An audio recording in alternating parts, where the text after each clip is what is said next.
here is a mystery from deep time that actually has bite. A giant shark ruled warm seas. A giant whale learned how to fight back. One hunted from below, one rammed head-on. And you know what? The twist is the shark might have backed off first. Long story short, we are talking about two real animals with real fossils. On one side is Megalodon, often called Otodus Megalodon, and sometimes called Carcharocles Megalodon in older papers. On the other side is a raptorial sperm whale with a very metal name, Livyatan melvillei. Scientists spelled it Livyatan, not Leviathan, because Leviathan was already taken by an old fossil name for a different animal. Herman Melville, the author of Moby-Dick, gets a nod in the species name melvillei. And here is the part that makes this story pretty irresistible. These two heavy hitters overlapped in the Miocene, in places like the Pisco Formation near Cerro Colorado in Peru, and probably in warm coastal waters across many oceans. They were not legendary monsters. They were large, hungry, and very good at what they did. So, basically, let us set the scene. Time period, mostly the Miocene, with the main action around 12 to 10 million years ago. The planet is warmer, sea levels are higher.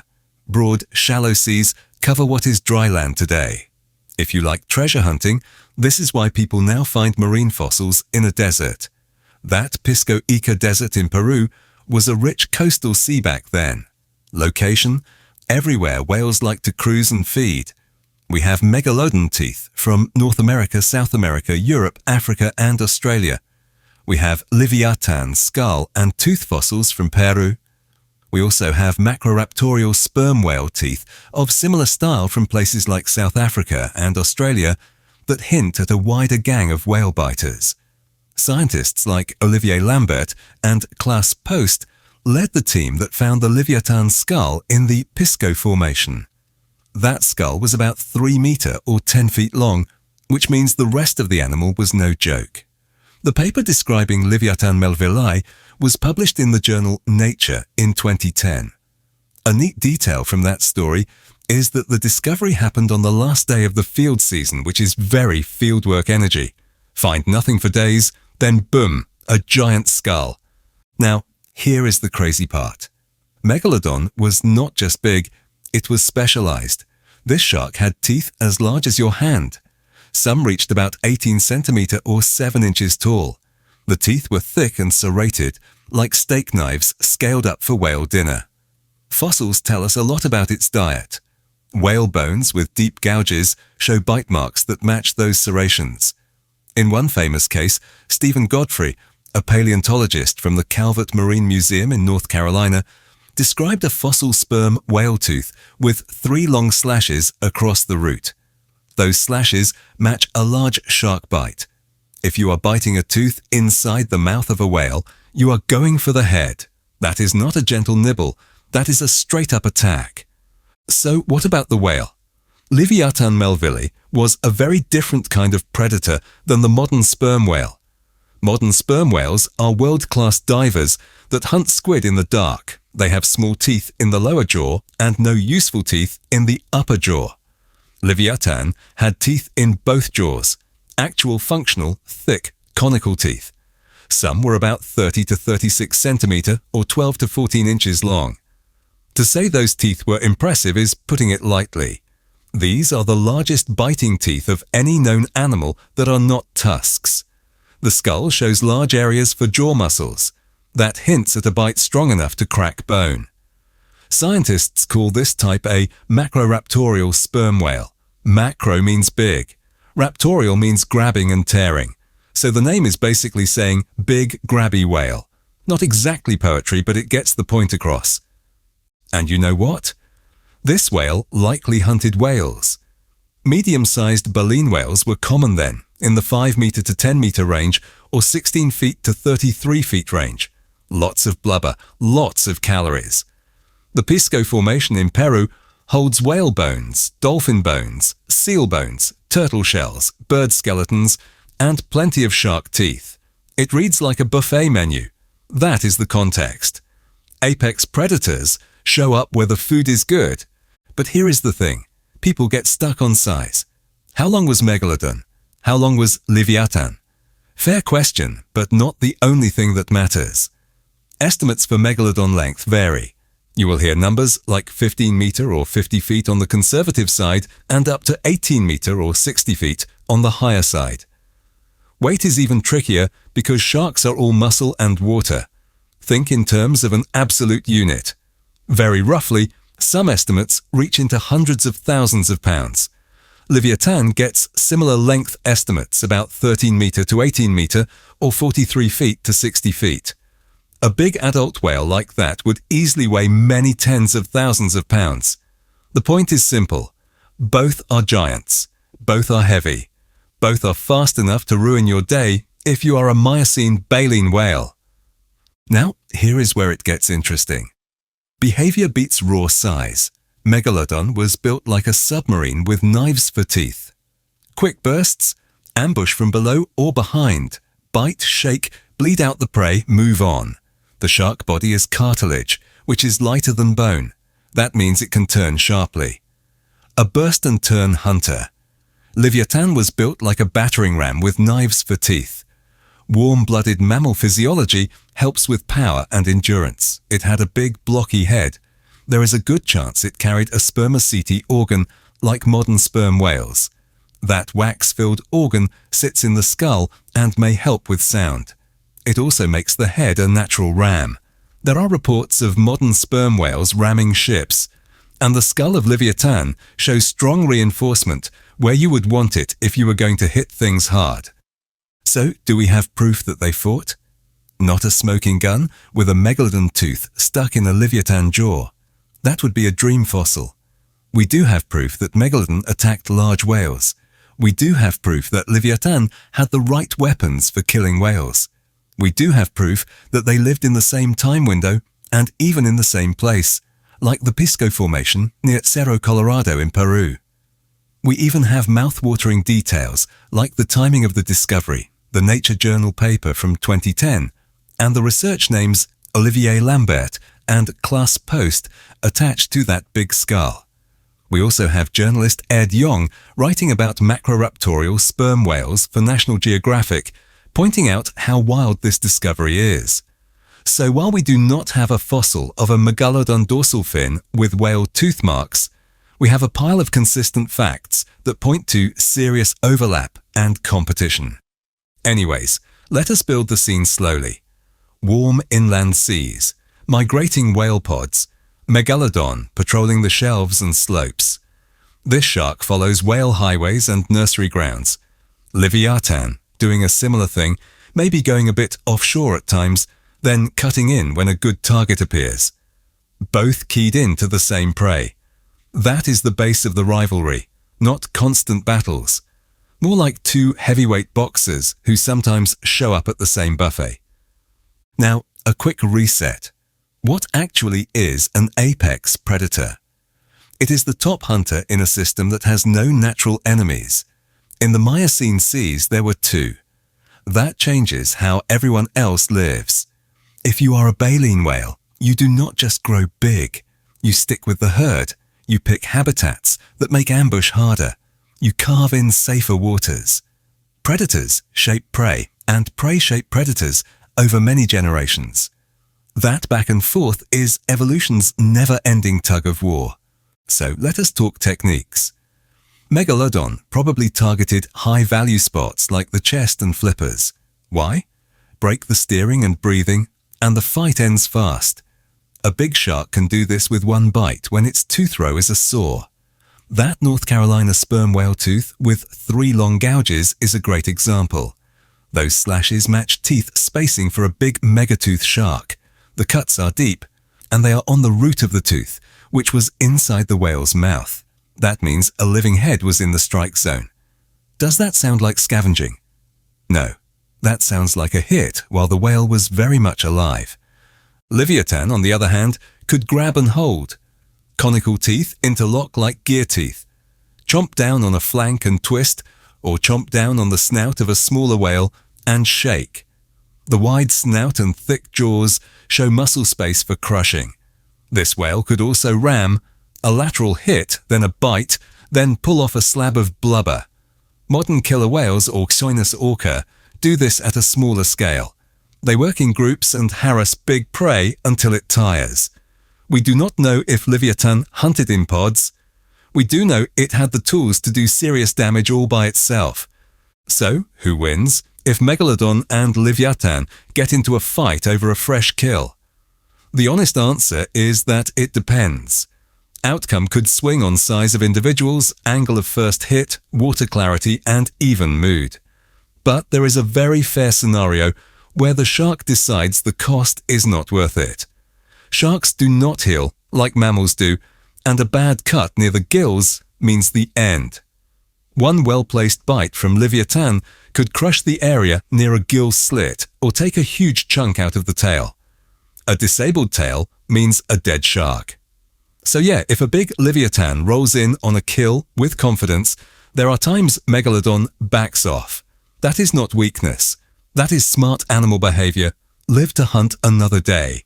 And here is the crazy part. The names in this story are not just fancy labels. They carry real people and places. Livyatan Melvillei honors Herman Melville. The team that found it includes Olivier Lambert and Klaas Post.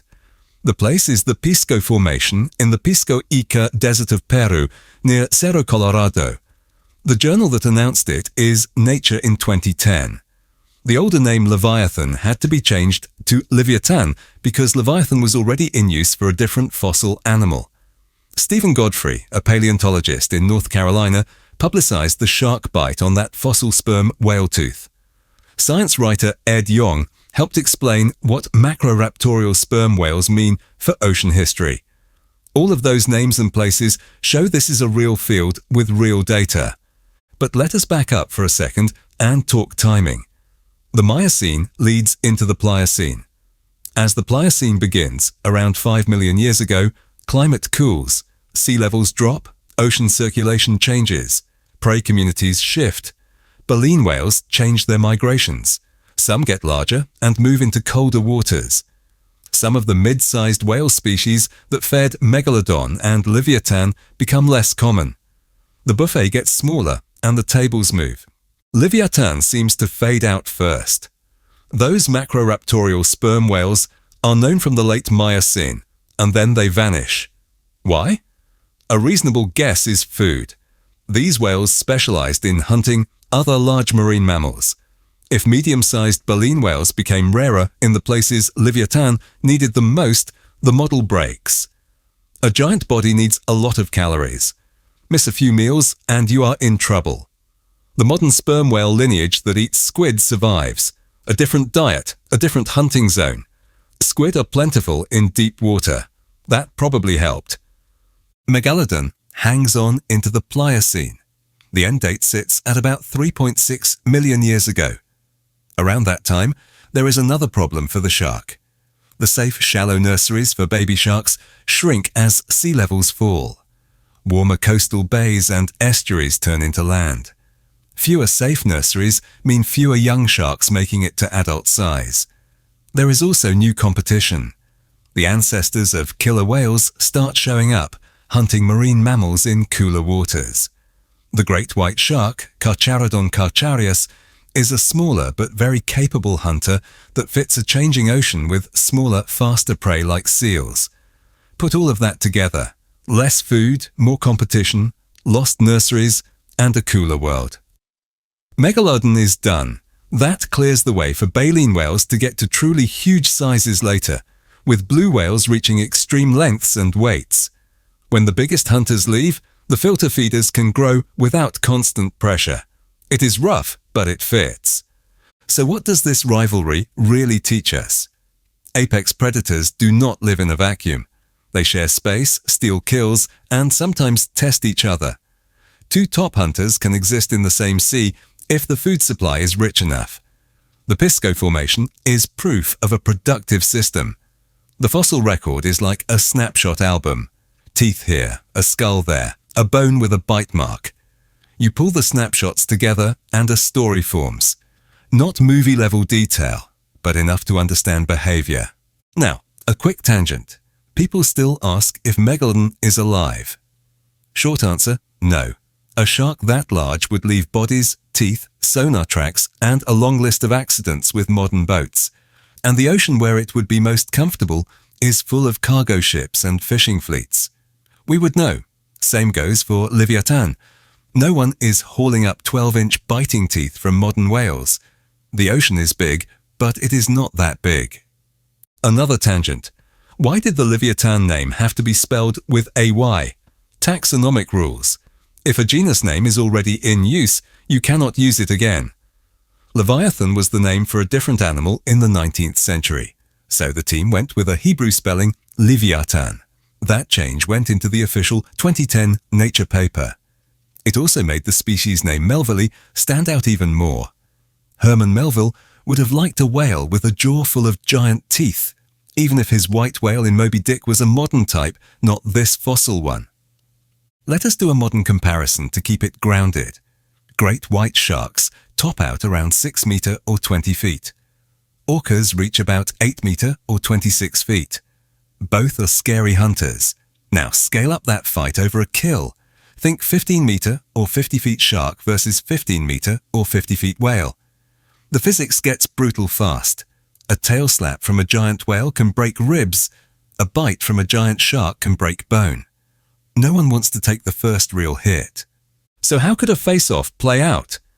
Start with a whale carcass. Megalodon gets there first. Blood in the water brings in Livyatan. They circle, the shark does a threat run. The whale does a shove with the head. A side bump, then a snap of those interlocking teeth close to the shark's dorsal fin. The shark lashes its whole body and pulls free. That single taste is enough to show the risk. Gills are a few feet away from that bite. The shark backs off and takes the loss. A minute later, it is gone. The whale claims the carcass. Is that the only way it goes? No. But it is one very realistic script that fits the weapons and the biology. And you know what? It explains the title just fine. The ocean monster that made Megalodon run was a whale that could knock you senseless and then bite you deep.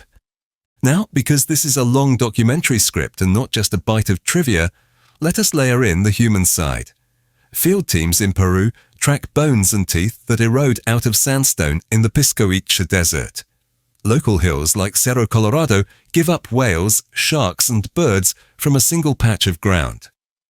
The Livyatan melvillei skull, described by Olivier Lambert and Klaas Post and their colleagues, turned a set of mystery teeth into a face. The paper appeared in the journal Nature in 2010, a big stage for a big fossil. Science writers like Ed Yong carried the story to a wider audience.